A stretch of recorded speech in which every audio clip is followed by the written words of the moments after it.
안녕하세요. 반갑습니다. 이제 날이 장마는 끝났다고 하는데 아직도 날이 더워서 공부하시기 힘들 겁니다. 이제 조금만 기다리면 9월 되면 공부하기 편하겠죠. 또 우비? 예. 맞아요. 이제 우리나라도 장마가 아니라 저 동남아처럼 우기, 건기 이렇게 보통 동남아 이런 데는 한 6개월 비 오고 이렇더라고요. 그건 우기면. 근데 우리나라도 자꾸 지구가 더워지니까 바뀔 것 같아요. 자, 지난주에 공부했던 내용, 일반 중개계약, 전속 중개계약, 부동산 거래 정보망, 확인 설명 의무, 계약서 작성, 손해배상 책임을 위한 보정 설정, 금지행위, 이런 내용들을 했습니다. 8문제 정도 출제되고요.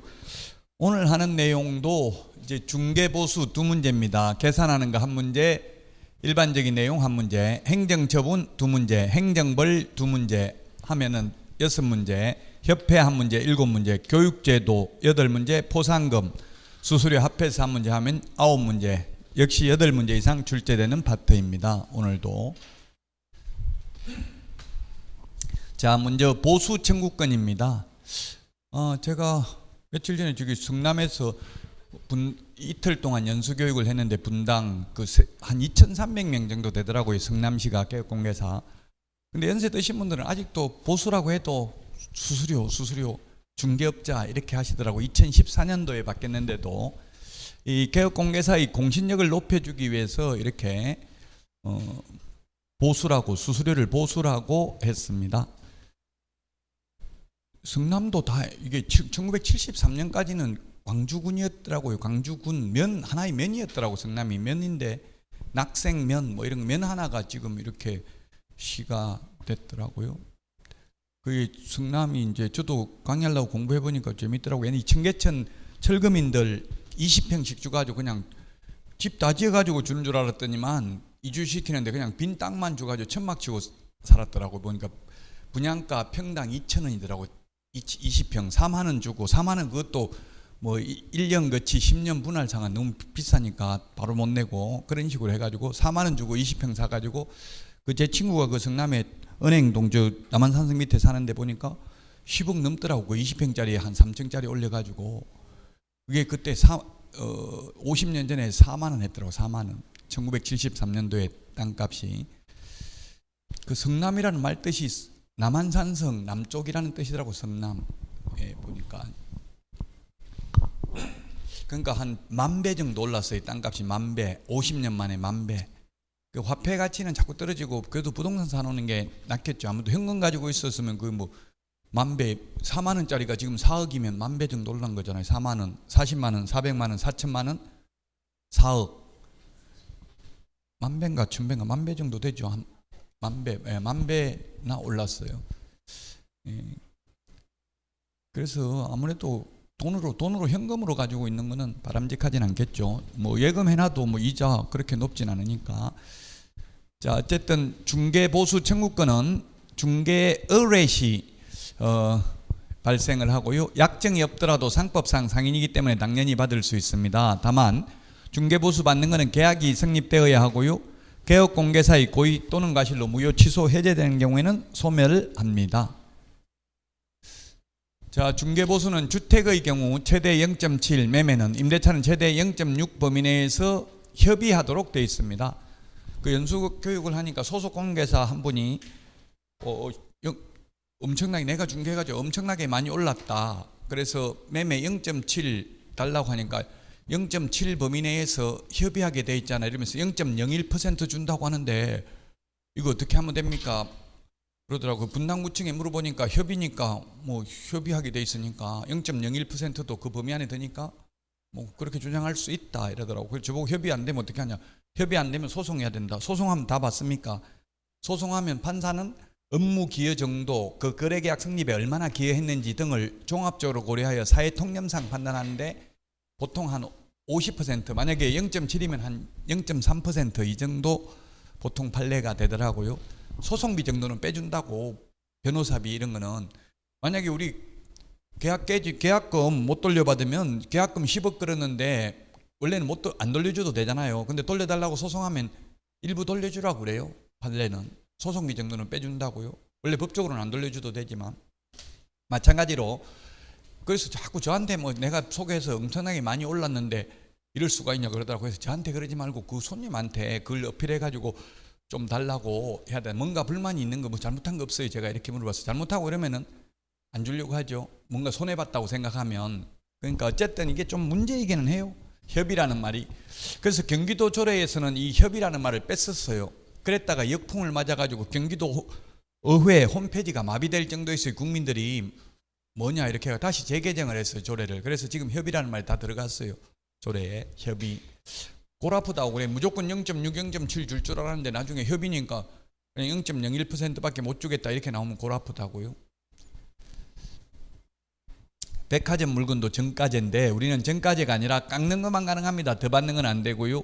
그 다음에 주택 외의 경우는 국토교통부령으로 정하는데 85제곱미터 이하 주거용 오피스텔은 매매는 0.5%, 임대차는 0.4% 범위 내에서 받을 수 있고요. 85제곱미터 초과하는 주거용 오피스텔, 그 다음에 주택 외의 중개사물, 토지, 상가 이런 것들은 전부 1000분의 9 범위 내에서 다 협의입니다. 협의. 협의 안 되면 어떻게 한다 이런 규정 없어요. 규정 없으니까 소송할 수밖에 없죠. 그럼 저 같은 경우는 소송 안 하고 그냥 안 준다고 하면 못 받고 말았어요. 그 소송하기 쉽잖아요. 소송비 들고 또 변호사비 몇백만 원 들고 몇백만 원 받으려고 몇백만 원 변호사비 들어가지고 괜히 패소하면 한 푼도 못 받을 수도 있잖아요.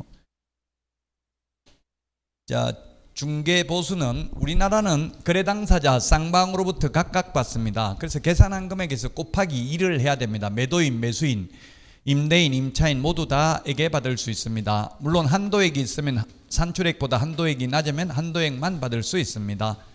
사무소 소재지 시도조례입니다. 이거는 실제 현업에 나가면 의미는 없죠. 왜냐하면 전국 시도조례가 똑같기 때문에. 그런데 시험에는 많이 나옵니다.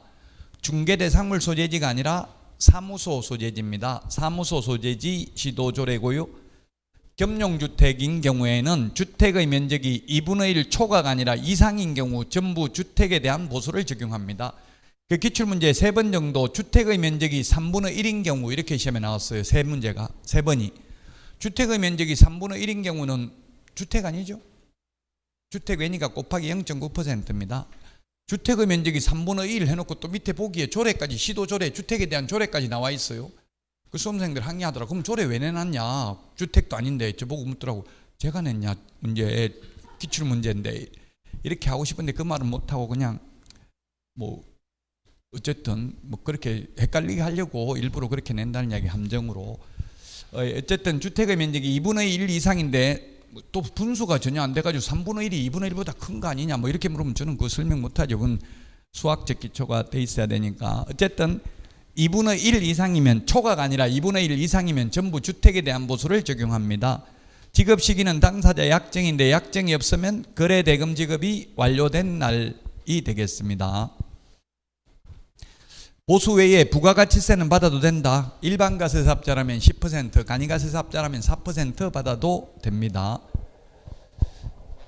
한도액 초과 부분은 전부 무효가 아니라 초과 부분만 무효입니다. 그리고 동일한 중개사물에 대하여 동일 당사자 간의 매매를 포함한 둘 이상의 거래가 동일한 거래 기회에 이루어지는 경우 매매에 대한 거래 금액만을 적용한다. 동일 3번 들어가야 됩니다. 2번 들어가면 안 되고요. 이거 민법에서는 점유 개정이라고 하죠. 집 팔고 그 자리에 세입자로 눌러 사는 경우에는 매매계약, 임대차계약이 동시에 일어났지만 매매계약에 대한 보수만 받을 수 있다. 시험에 계산하는 것도 나옵니다.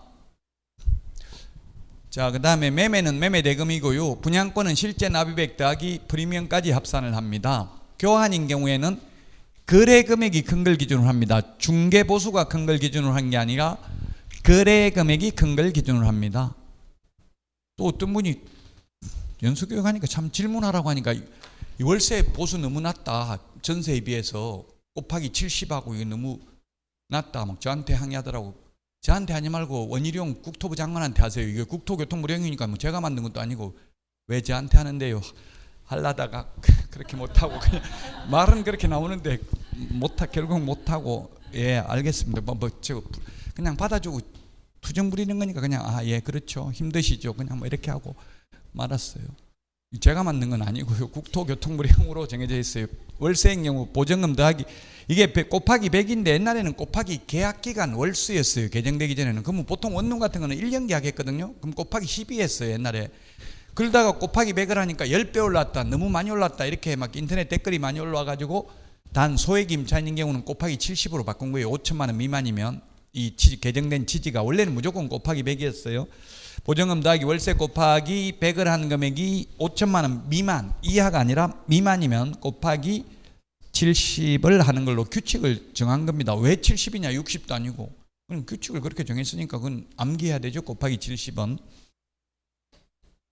자, 중개보수는 거래 당사자 쌍방 각각 받습니다.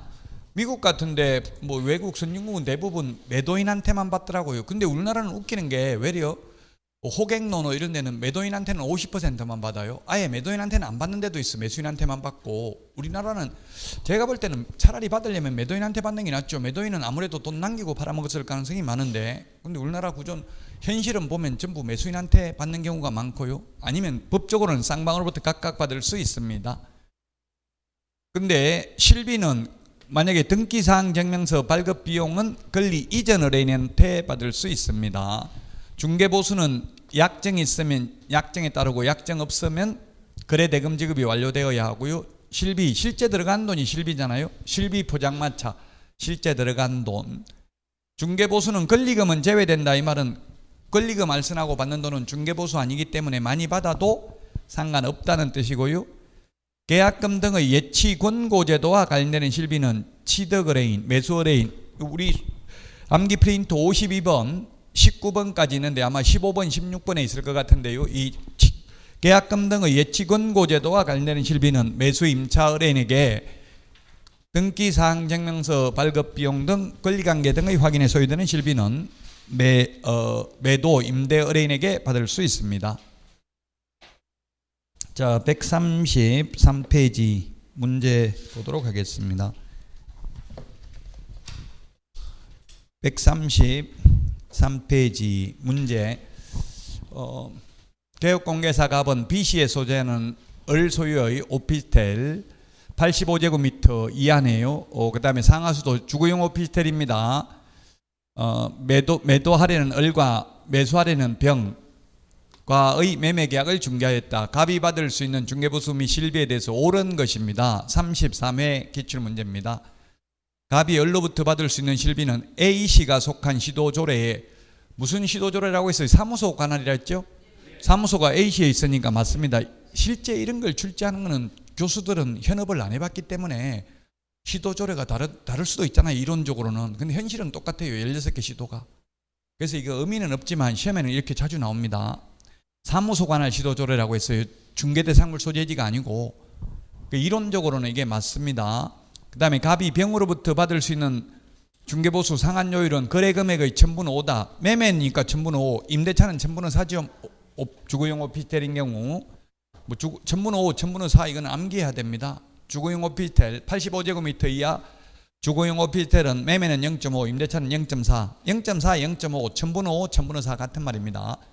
자, 그 다음에 갑 개업공개사는 매도인과 매수인으로부터 각각 보수받을 수 있다. 우리나라는 쌍방 각각 받는다 했죠? 쌍방 각각. 이론적으로는 쌍방 각각. 근데 호갱노는 같은데 50%만 받아도 판례가 있어요. 옆에서 민원 제기했다고요. 매도인한테는 안 받으니까 옆에 개업공개사가 중개보수 안 받았다고 공개사법 위반으로 고소했는데 자기 권리를 포기하는 것은 법 위반은 아니다. 더 받는 건 안 되지만 안 받는 건 상관없다. 안 받아도 된다. 각각 받을 수 있는데 뭐 안 받고 포기하는 건 상관없습니다. 자, 그 다음에 리얼 주택의 중개에 대한 보수 및 실비 규정을 적용한다.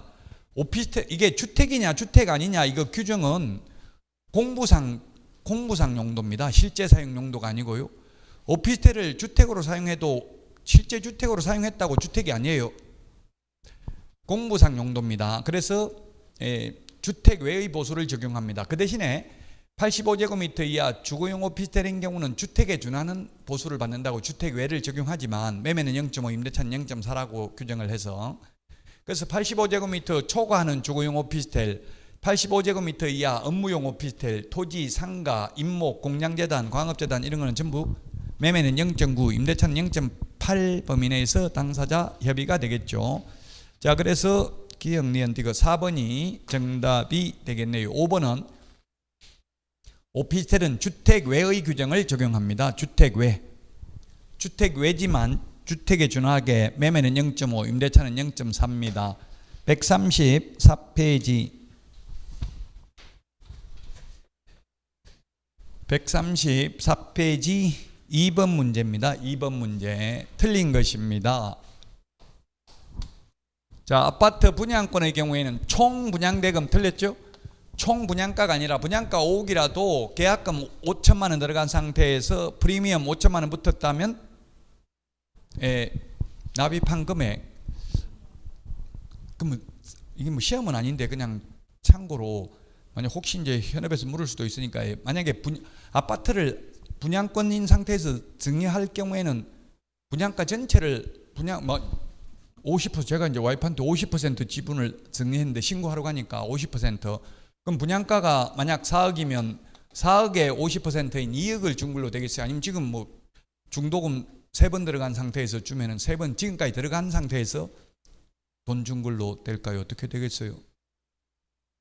네? 네, 들어간 만큼이더라고요. 저는 2억 증여한다니까 2억 아직 들어가지도 않았는데 뭔 주냐 이러면서 들어간 것만 주고 나중에 다음에 또 현금으로 또 3차 4차 중도금 들어가면 그때 또 계속 증여세 신고는 해야 된대요. 현금을 주면. 제가 그래서 지갑으로 해서 지돈을 내면 안 해도 되잖아요. 그러니까 그러면 안 해도 된다 이러더라고요. 그러니까 막 결론은 안 해도 돼요. 그냥 한번 어떻게 되는지 보려고 한번 해봤어요. 6억 배우자 간에는 6억까지는 안 해도 되잖아요. 원래는 원칙은 해야 되는데 이제 안 하면 처벌 규정이 있냐니까 처벌 규정 없다더라고요. 근데 만약에 나중에 잘못돼가 세금이 나올 수도 있다. 그러니까 신고하는 게 바람직하다. 양도소득세도 마찬가지잖아요. 양도 차익 없으면 안 해도 되죠, 신고. 양도 낼 게 없으면. 그러나 원칙적으로 하라고 돼 있잖아요. 예정신고 납부하라고 돼 있잖아요. 그것도 마찬가지더라고. 증여세도 지금까지 들어간 것만 하면 된다더라고요. 자, 어쨌든 이게 현업에서 이게 분양권의 경우 그래서 좀 중개보수를 초과해서 받고 있어요. 무조건 일률적으로 100만 원 채워달라고 하더라고. 분양권은 제가 해보니까. 근데 그렇게 하면 안 되고 5천만 원 들어간 상태에서 프리미엄 5천만 원 붙었다면 1억 곱하기 요율해야 된다고. 실제 주고받는 돈, 분양가를 기준으로 하는 게 아니고 현재까지 들어간 돈. 네, 그래서 1번 틀렸습니다. 이게 판례입니다. 판례. 교환은 거래 금액이 큰 겁니다. 거래 금액. 중개보수 큰 게 아니고요. 동일 3번 들어가야 됩니다. 동일 키워드를 잘 봐야 됩니다. 동일 3번 들어가면 뭐에 대한 것만? 매매에 대한 것. 집 팔고 그 자리에 세입자를 눌러 사는 경우에는 매매에 대한 중개보수만 적용한다. 자, 그 다음에 임대차인 경우에는 1방으로부터 받을 수 있는 것 최고. 임대차는 1000분의 6, 매매는 1000분의 7이죠. 주택인 경우 1000분의 6, 1000분의 7 최대가 그랬습니다. 15억 이상인 경우. 맞습니다. 5번 주택의 면적이 2분의 1 미만이면 주택 외의 보수를 적용한다. 2분의 1 이상 반대가 2분의 1 이하가 아니고 미만이죠. 미만. 이하 반대는 미만. 그래서 미만이면 아까 주택의 면적이 3분의 1이면 전부 주택 외의 규정을 적용한다고 했어요. 3분의 1이 시험에 많이 나왔습니다. 3번 정도. 너무 어려운 문제만 집착하지 마시고 쉬운 문제, 기출문제 자꾸 나오는 패턴을 정확하게 익히시는 게 중요합니다. 이거 28회 때 기출문제입니다. 자, 그 다음에 135페이지 4번 문제입니다. 4번 문제. 31회 때 역시 기출문제인데요.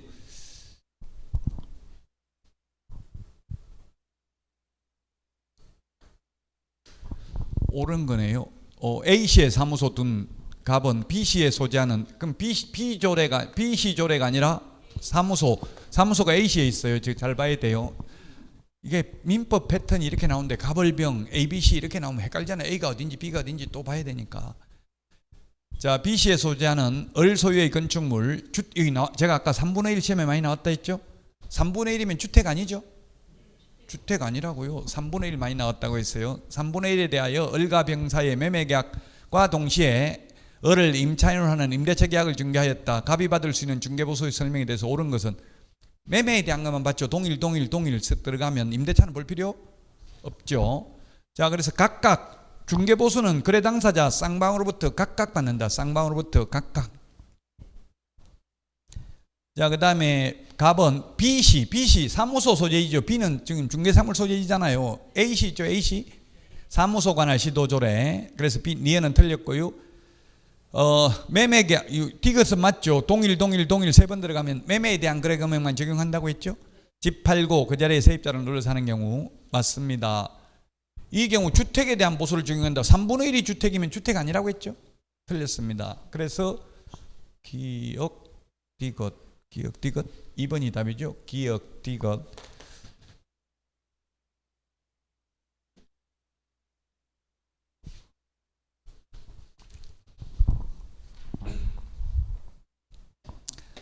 자, 그 다음에 137페이지 7번 문제입니다. 7번.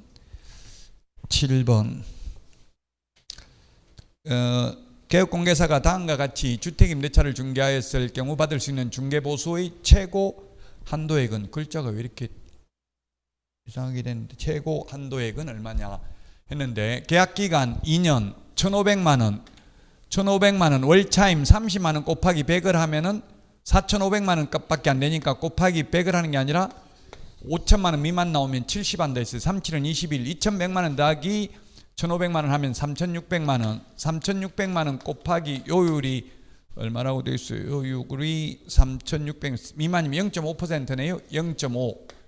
0.5%면 5, 35, 5, 6, 30. 18만 원이죠. 18만 원. 임차인으로부터 받을 수 있는 게니까 18만 원이고, 만약에 그냥 총액은 이렇게 하면 곱하기 2 해서 36만 원이죠. 임차인이라고 한 명을 특정했기 때문에 18만 원. 여기 36만 원이 아니고 그냥 의뢰인들로부터 받는 거 이렇게 하면 36만 원입니다. 임차인이라고 했으니까 18만 원. 보증금 더하기 월세 곱하기 100을 한 금액이 5천만 원 미만이면 곱하기 100을 하는 게 아니라 곱하기 70을 한다. 이거 그 규칙은 암기해야 돼. 규칙. 왜 그러냐? 규칙은 암기해야 되죠. 그렇게 규칙을 정한 거니까 곱하기 70 하는 걸로. 아까도 말했지만 소액 월세 임차인들을 보호하기 위해서 이게 계산하는 것도 한 문제 나옵니다. 자, 138페이지 9번입니다. 9번. 기출문제입니다. 기출문제. 보증금 더하기 월세 곱하기 100을 하니까 얼마예요? 4천만 원밖에 안 되죠? 2천만 원 더하기 20만 원 곱하기 100을 하면 4천만 원밖에 안 됩니다. 5천만 원 미만이면 곱하기 100 하는 게 아니라 70을 한다. 70 하면 27은 14, 1,400만 원 더하기 2천만 원 하면 3,400만 원이 되겠죠. 3,400만 원 곱하기 요율을 하면 되겠습니다. 그 이제 이게 현업에 있는 분이 이거 너무 보수 너무 낮다. 근데 받는 사람은 너무 낮지만 주는 사람은 지금 월세 뭐 한 몇십만 원 내는데 중개보수 또 몇십만 원 내면 크다고 생각할 수도 있어요. 좀 우리나라가 낮기는 해요. 그냥 무보정 월세 40만 원 하니까 제가 해보니까 한 11만 원 정도밖에 안 되더라고. 중개보수가 대략 곱하기 7하면 4,7은 28, 2,800만 원이잖아요. 2,800만 원 곱하기 0.4% 하면 2,800만 원 곱하기 0.4% 하면 428, 48, 32, 11만 2천 원인가요? 이거 지금 제가 수학을 못 해가지고 이 정도죠. 11만 2천 원, 3, 48, 32, 11만 2천 원인 것 같은데요. 이 정도밖에 안 돼요. 중개보수 40만 원짜리 무보정 월세로 하면.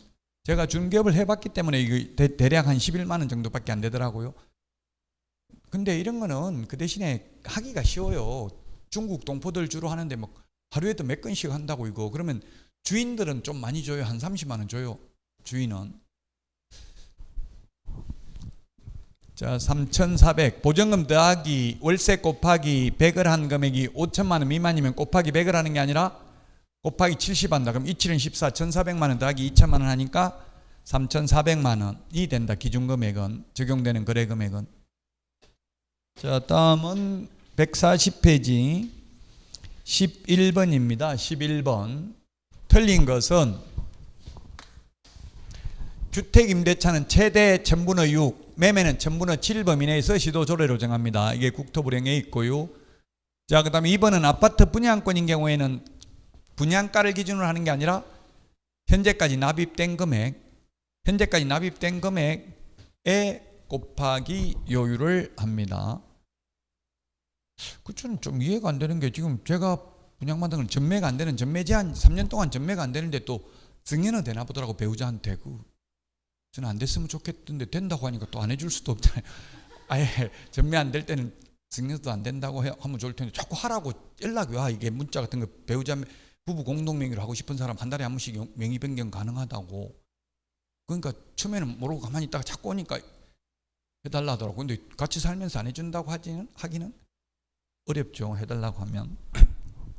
권리 위에 잠자는 자는 보호받지 못합니다. 그래서 배우자 간에도 해놓는 게 좋기는 해요. 나중에 돈 많고 이러면 만약에 재혼하려고 해도 자식들이 못하고 그래요. 절대 못하고 그런다고. 왜냐면 배우자한테 재산이 가니까 자식한테보다 더 많이 가잖아요. 배우자한테. 재산 없으면 빨리 가라고 그래, 재혼. 근데 재산 많으면 못 간다고요. 제 친구들 재혼하고 싶어도 못해. 돈이 많아가지고. 자식들이 절대 안 된다. 나이 먹어가지고 지금 뭐 그렇게 여자가 좋습니까 하고 뭐 이러니까 모욕적으로 말을 한다고, 못하게 하려고.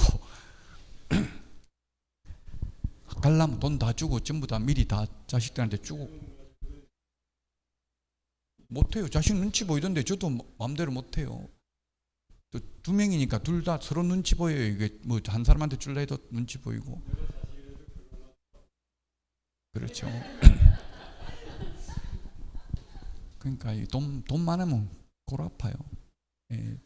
그래서 현금은 내가 지켜야 되는 돈이고 연금은 나를 지켜주는 돈이다, 이런 말이 있어요. 그래서 연금이 많이 나오고 해야 돼. 그러면 죽이질 않겠죠, 연금 받으려고.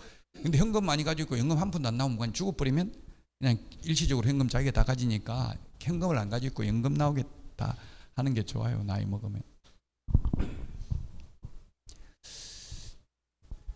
자, 그래서 이번은 아파트 분양권인 경우는 분양가를 기준으로 하는 게 아니라 현재까지 들어간 돈에다가 프리미엄까지 합산한다. 문제 보면 다 똑같아요. 패턴이. 이게 기출문제는 해랑 나왔던 게 계속 나온다고, 똑같은 게. 거래 금액이 큰 걸 기준으로 한다. 교환인 경우 거래 금액이 큰 거. 중개 보수가 큰 게 아니라 거래 금액이 큰 거고요. 그 다음에 주택의 면적이 2분의 1 초과가 아니라 이상이면 전부 주택에 대한 걸 적용한다. 그러면 2분의 1 미만이면 주택 외의 규정을 적용한다.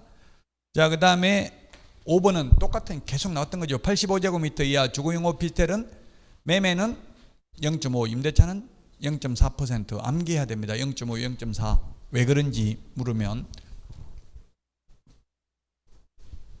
2차 과목은 대체로 솔직히 말하면 암기해야 되는 게 많습니다. 1차는 좀 절반은 암기, 절반은 이해고요. 과목의 특성이 다 다르다고요.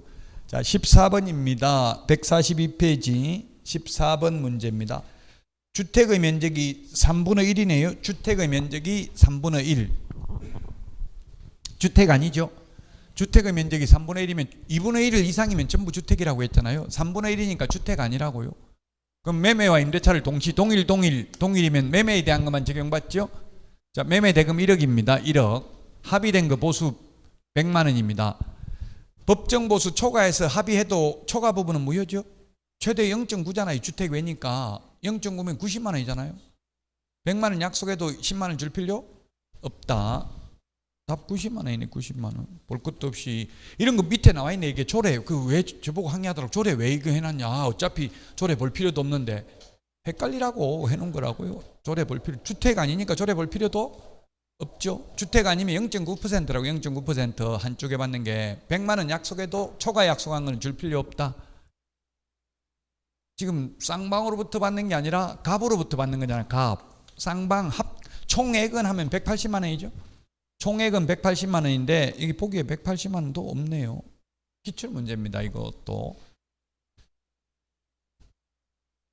실제 현업에 나가면 보수 계산할 줄 몰라도 그 프로그램에 의해서 자동적으로 다 찍혀 나옵니다. 각 정보업체에서 제공하는 프로그램에 의해서 계약서 적으면 그냥 주택이다 아니다 그런 거 다 적기 때문에 자동으로 찍혀 나온다고요. 일반가세사업자 누르기만 하면 자동으로 부가가치세까지 계산해서 다 나와요. 시험 볼 때까지만 기억하면 돼요.